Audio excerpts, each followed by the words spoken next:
صلى الله عليه وسلم قال: إن هذا الخير خزائن، أي أن عند الله خزائن للخير والشر، وأن هذه الخزائن لها مفاتيح، وأن مفاتيحها الرجال. فمن الرجال من هو مفتاح للخير مغلاق للشر، ومن الرجال والعياذ بالله من هو مغلاق للخير مفتاح للشر. ولذلك قال النبي صلى الله عليه وسلم: فطوبى، وطوبى هي الجنة، طوبى هي الجنة، طوبى لعبد جعله الله عز وجل مفتاحا للخير مغلاقا للشر. وويل، وهي جهنم أو شدة العذاب، وقيل واد في جهنم.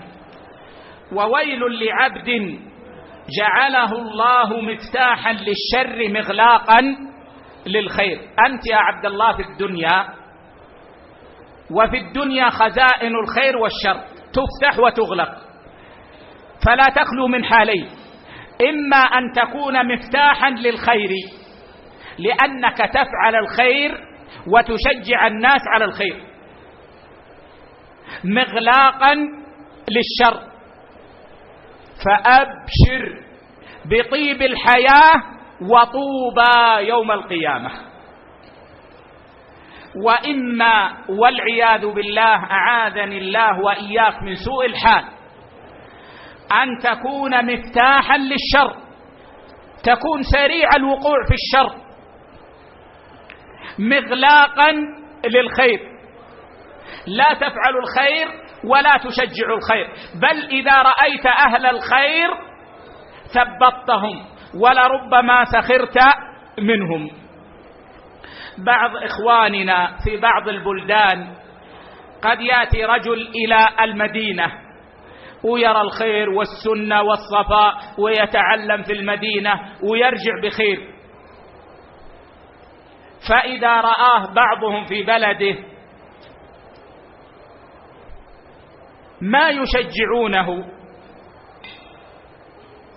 يسخرون منه، وربما قال: ها جاءنا بالإسلام السعودي. وللأسف هذا من وسائل إبليس. حتى الإسلام صاروا يقسمونه على الدول: إسلام سعودي، وإسلام مصري، وإسلام فرنسي.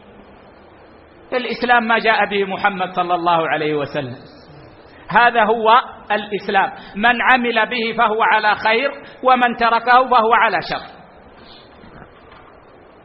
لكن إبليس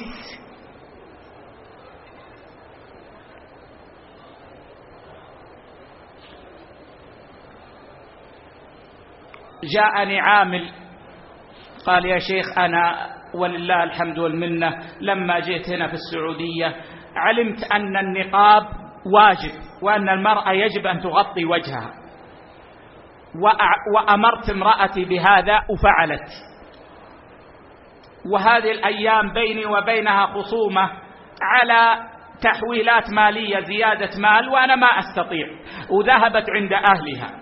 قال: فجاءني الخبر أن والدها أمرها بأن تكشف وجهها، وقال هذا الإسلام السعودي ما دام أنه ما يرسل لك أموال من السعودية اتركيه. أعوذ بالله يا إخوة، إبليس يلعب بنا، إبليس يلعب بنا. الإسلام ما جاء به محمد صلى الله عليه وسلم. والله جاءنا من السعودية، جاءنا من الأردن، جاءنا من مصر، جاءنا من الجزائر، جاءنا من أي مكان.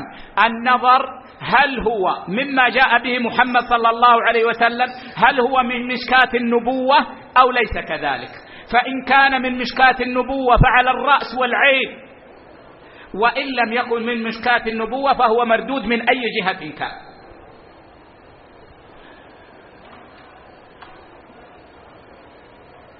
فالمسلم ينبغي أن يحرص على أن يكون مفتاحا للخير، وأهم أمر أن يكون قدوة في الخير.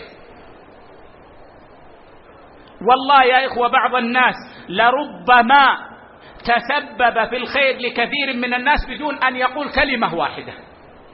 ربما سبق خطيب المسجد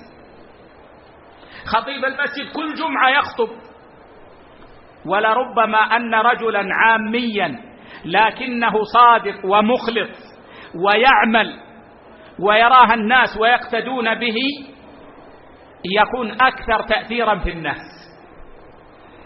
ويكون مفتاحا للخير مغلاقا للشر. نعم.